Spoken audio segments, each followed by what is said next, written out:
രാവിലത്തെ ജയിൽ നോമിനേഷനിൽ ആദിലയും നൂറയും അനുമോളെ നോമിനേറ്റ് ചെയ്തു. 9 വോട്ടോടെയാണ് അനുമോൾ ഇന്ന് ജയിലിൽ പോയത്. ജയിലിൽ നിന്ന് ഇറങ്ങിയപ്പോൾ മുതൽ അനുമോൾക്ക് മനസ്സിലായി സ്വന്തമായിട്ട് ഒരാളും തനിക്കിവിടെ സ്ഥായിയായിട്ടില്ല. ഞാൻ ഏറ്റവും കൂടുതൽ ഫ്രണ്ട്ഷിപ്പ് കീപ്പ് ചെയ്ത 2 വ്യക്തികൾ ഇന്നെന്നല്ല കുറേ ദിവസങ്ങളായിട്ട് തനിക്കെതിരെ കരുക്കൾ നീക്കിക്കൊണ്ടിരിക്കുന്നെന്നുള്ളതിൻ്റെ വ്യക്തമായൊരു രൂപം അനുമോൾക്ക് ഇന്ന് കിട്ടിയിട്ടുണ്ട്. കാരണം ആതിരയും നൂറയും നോമിനേറ്റ് ചെയ്യുന്ന സമയത്ത് പറഞ്ഞ് ചില വാക്കുകൾ അനുമോളുടെ ഹൃദയത്തിൽ കൊണ്ടു. അത് അനീഷിനോട് പറഞ്ഞിട്ട് ജയിലിലിരുന്ന് അനുമോൾ കരയുന്നുണ്ടായിരുന്നു. അത് ഇറങ്ങിക്കഴിഞ്ഞപ്പോൾ അനുമോൾ സൈലൻ്റായിട്ട്, നമുക്കിപ്പോൾ ഒരാളോട് സംസാരിക്കേണ്ടെന്നുണ്ടെങ്കിൽ നമ്മൾ സൈലൻ്റായിട്ട് മാറിയിരിക്കത്തില്ലേ. പിന്നെ നമ്മൾ അവിടെ പോയിട്ട് അത് ക്ലാരിറ്റി ചെയ്യാനായിട്ട് പോവുകയും സംസാരിക്കുകയും വഴക്കുണ്ടാക്കുകയും ചെയ്യേണ്ടെന്ന് ആവശ്യമില്ല. അവരുടെ മനസ്സെന്താണെന്ന് നമ്മൾ മനസ്സിലാക്കി കഴിഞ്ഞാൽ നമ്മൾ സൈലൻ്റായിട്ടിരിക്കണം. അതാണ് അതിൻ്റെ കറക്റ്റ് ഒരു കാര്യം. അനുമോൾ ഈ കാര്യത്തിൽ മിടിക്കുകയാണ്. കാരണം അനുമോൾ അങ്ങോട്ട് അവരോട് മിണ്ടാൻ പോകുന്നില്ല.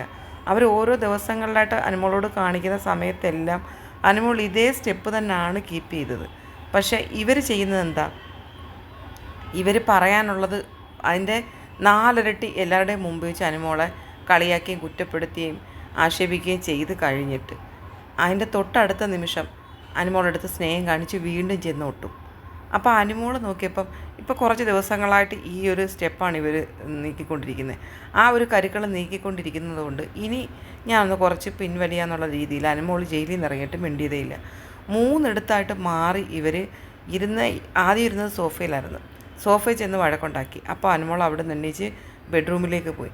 ഇവർ 2 പേരും കൂടെ അപ്പം അനുമോളെ സംസാരിക്കണമെന്ന് പറഞ്ഞിട്ട് ബെഡ്റൂമിൽ ചെന്ന് അനുമോളെടുത്ത് സംസാരിച്ചപ്പം ആര്യനും നമ്മുടെ നെവിനും അക്ബറും കൂടി ഒളിഞ്ഞു കേൾക്കുകയാണ് ഇവർ തമ്മിലുള്ള വഴക്ക്. കാരണം ഇവർ തമ്മിൽ വഴക്കിടാനുണ്ടായ ഇവർ പറയുന്ന മെയിൻ കാര്യം ദോശ ഉണ്ടാക്കിയതിനെ പറ്റിയുള്ളൊരു വിഷയമാണ്. അനുമോൾ രഹസ്യമായിട്ട് ആര്യനും അക്ബറിനും ദോശ ഉണ്ടാക്കി കൊടുത്തു എന്നുള്ളതാണ്. പക്ഷേ അതുണ്ടാക്കി അനുമോൾ കൊടുത്തു. എന്നിട്ട് അവർ തന്നെ അനുമോൾക്കിട്ട് കുറ്റപ്പെടുത്തി. എന്നിട്ട് എല്ലാവരുടെയും മുമ്പിൽ അനുമോളെ കുറ്റക്കാരിയാക്കിയതാണ്.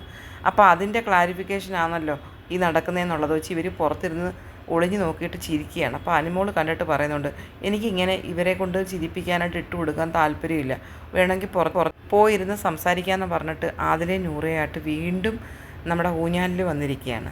അവിടെയും ഇരുന്ന് സംസാരിച്ചതൊക്കെ ഈ ഒരു സബ്ജക്റ്റ് അല്ലാതെ ഇവർക്ക് 2 പേർക്കും അല്ല നീ എന്നോട് എന്താ അങ്ങനെ പെരുമാറിയത്, അല്ല നീ എന്നെ എന്തിനാ അങ്ങനെ പറഞ്ഞു എന്ന് പറയാനായിട്ട് ഒരു കാരണം ആദിലയ്ക്കുമില്ല നൂറയ്ക്കുമില്ല.